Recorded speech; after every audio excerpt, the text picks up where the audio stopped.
Bismillahirrahmanirrahim. Assalamualaikum warahmatullahi wabarakatuh.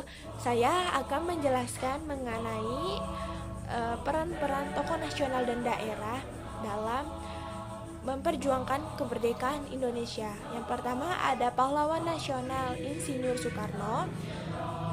Beliau sebagai pendiri Al-Ghameni Study Club yang menjadi cikal bakal bagi Partai Nasional Indonesia dan yang banyak mengajarkan mengenai kemerdekaan. Yang kedua sebagai penggagas negara yaitu Pancasila pada sidang BPUPKI.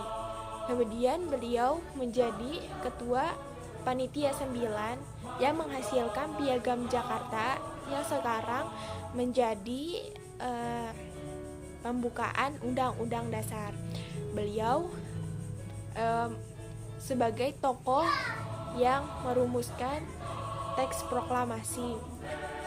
Beliau juga menjadi proklamator yang membacakan teks proklamasi pada 17 Agustus 1945. Beliau juga menjadi ketua PPKI yang mengesahkan Undang-Undang Dasar.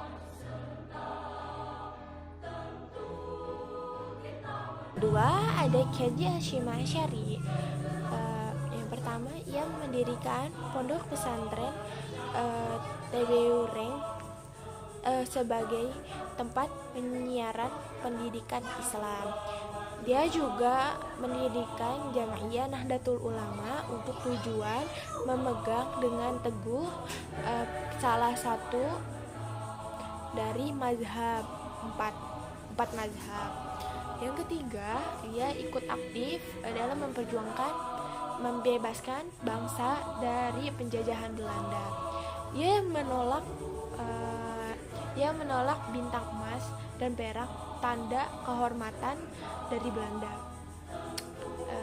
Ia juga membentuk Masyumi sebagai wadah perjuangan. Ia juga menyerukan resolusi jihad. Selanjutnya ada pahlawan daerah. Yang pertama ada Ki Haji Nur Ali. Di zaman pendudukan Jepang, Ki Haji Nur Ali itu menjadi ketua Laskar Rakyat Bekasi serta menjadi komandan Hizbullah Batalion 3 Bekasi. Ia juga turun ke lapangan untuk memperjuangkan tegaknya rakyat Indonesia. Ia juga mempunyai sahabat-sahabat panglima besar, yakni contohnya Jenderal Sudirman dan Bung Tomo. Ki Haji Nur Ali juga membentuk sekaligus mengomandai markas Pusat Hizbullah Sabilillah untuk Jakarta Raya.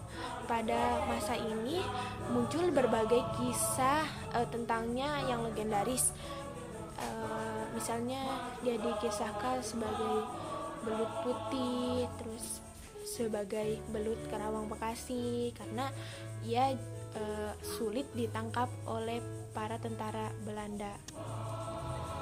Saat di Jakarta di Pekajon, dia membentuk lembaga sekolah yang bekerja sama dengan Mu'alim Rojiun.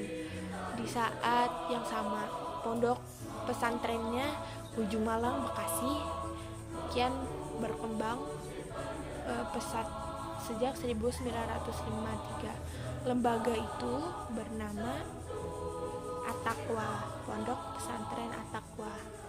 Kurang lebihnya mohon maaf. Wassalamualaikum warahmatullahi wabarakatuh.